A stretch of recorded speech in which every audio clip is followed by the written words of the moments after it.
सभी भाई बहनों को जय मसीह की स्वागत है आपका हमारे मसीही वचन यूट्यूब चैनल में। आइए हम पवित्र वचन में से पढ़ेंगे नीति वचन उसका 1 और 2 अध्याय। नीति वचन का महत्व। दाऊद के पुत्र इस्राएल के राजा सुलेमान के नीति वचन।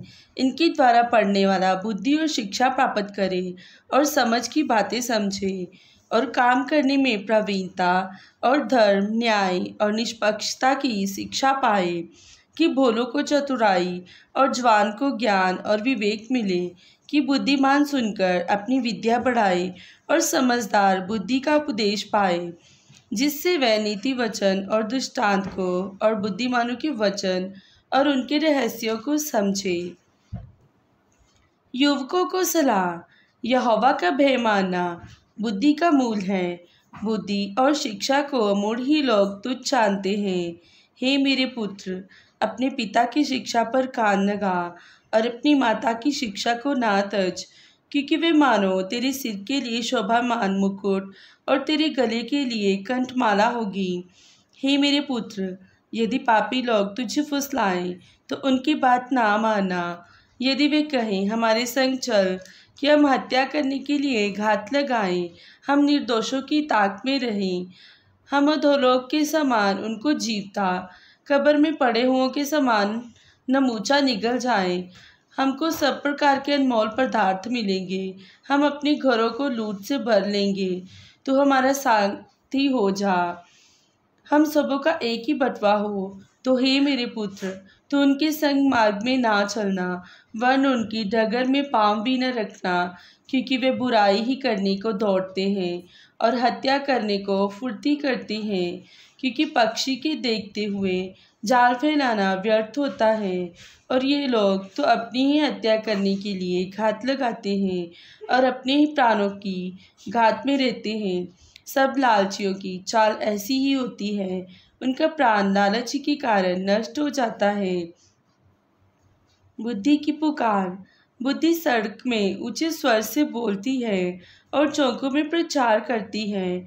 वे बाजारों की भीड़ में पुकारती है, वे फाटकों के बीच में और नगर के भीतर भी ये बातें बोलती है। हे भोले लोगों, तुम कब तक भोलेपन से प्रीति रखोगे? हे ठट्ठा करने वालों, तुम कब तक ठट्ठा करने से प्रसन्न रहोगे? हे मूर्खों, तुम कब तक ज्ञान से बैर रखोगे?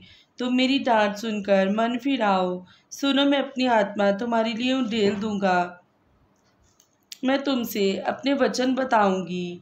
मैंने तो पुकारा परंतु तुमने इनकार किया, और मैंने हाथ फैलाया परंतु किसी ने ध्यान न दिया। वरन तुमने मेरी सारी संबंधी को अनसुनी किया और मेरी ताड़ना का मूल्य न जाना। इसलिए मैं भी तुम्हारी विपत्ति के समय हंसूंगी, और जब तुम पर भय आ पड़ेगा, वरन आंधी के समान तुम पर भय आ पड़ेगा और विपत्ति भवंडर के समान आ पड़ेगी, और तुम संकट और सकेती में फंसोगे। तब मैं ठट्ठा करूँगी। उस समय वे मुझे पुकारेंगी और मैं ना सुनूंगी।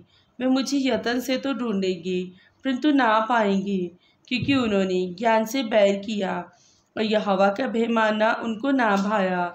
उन्होंने मेरी सम्मति न चाही, वरन मेरी सब ताड़नाओं को तुच्छ जाना।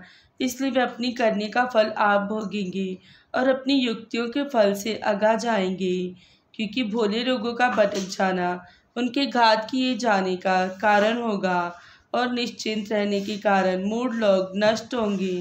परंतु जो मेरी सुनेगा वह निडर बसा रहेगा और बेखटके सुख से रहेगा। हे मेरे पुत्र, यदि तू मेरे वचन ग्रहण करे और मेरी आज्ञाओं को अपने हृदय में रख छोड़े और बुद्धि की बात ध्यान से सुने और समझ की बात मन लगाकर सोचे और प्रवीणता और समझ के लिए और यत्न से पुकारे और उसको चांदी के समान ढूंढे और गुप्त धन के समान उसकी खोज में लगा रहे, तो तू यहोवा के भय को समझेगा और परमेश्वर का ज्ञान तुझे प्राप्त होगा, क्योंकि बुद्धि यहोवा ही देता है। ज्ञान और समझ की बातें उसी के मुंह से निकलती हैं। वे सीधे लोगों के लिए खरी बुद्धि रख छोड़ता है, जो खराई से चलते हैं उनके लिए वह ढाल ठहरता है। वे न्याय के पथों की देखभाल करता और अपने भक्तों के मार्ग की रक्षा करता है। तो धर्म और न्याय और निष्पक्षता को अर्थात सब भली भली चाल को समझ सकेगा, क्योंकि बुद्धि तो तेरे हृदय में प्रवेश करेगी और ज्ञान तुझे सुख देने वाला लगेगा। विवेक तुझे सुरक्षित रखेगा और समझ तेरी रक्षक होगी, ताकि तुझे बुराई के मार्ग से और उल्ट फेर की बातों के कहने वालों से बचाए, जो खराई के मार्ग को छोड़ देते हैं ताकि अंधेरे के मार्ग में चले, जो बुराई करने से आनंदित होते हैं और दुष्ट धन की उलटफेर की बातों में मगन रहते हैं, जिनकी चाल चलन टेढ़ी मेढ़ी और जिनके मार्ग बिगड़ते हुए हैं। तब तो बुराई स्त्री से भी बचेगा और चिकनी चुपड़ी बातें बोलती है और अपनी जवानी के साथी को छोड़ देती, और जो अपने परमेश्वर की वाचा भूल जाती है, उसका घर मृत्यु की ढलान पर है और उसकी डगरें मरे हुओं के बीच पहुंचाती हैं। जो उसके पास जाते हैं उनमें से कोई भी लौटकर नहीं आता और ना वे जीवन का मार्ग पाते हैं। तो भले मनुष्य के मार्ग में चल और धर्मियों के पद को पकड़े रहे, क्योंकि धर्मी लोग देश में बसे रहेंगे और खरे लोग ही उसमें बने रहेंगे। दुष्ट लोग देश में से नष्ट होंगे और विश्वासघाती उसमें उखाड़े जाएंगे। हे मेरे पुत्र, मेरी शिक्षा को ना भूलना, अपने हृदय में मेरी आज्ञाओं को रखे रहना, क्योंकि ऐसा करने से तेरी आयु बढ़ेगी और तू अधिक कुशल से रहेगा। कृपा और सच्चाई तुझसे अलग ना होने पाए, वरन उनको अपने गले का हार बनाना और अपनी हृदय रूपी पट्टियां पर लिखना। तो तू परमेश्वर और मनुष्य दोनों का अनुग्रह पाएगा। तू अति बुद्धिमान होगा। तो अपनी समझ का सहारा न लेना, वरन संपूर्ण मन से यहोवा पर भरोसा रखना, उसी को स्मरण करके सब काम करना। तब वह तेरे लिए सीधा मार्ग निकालेगा।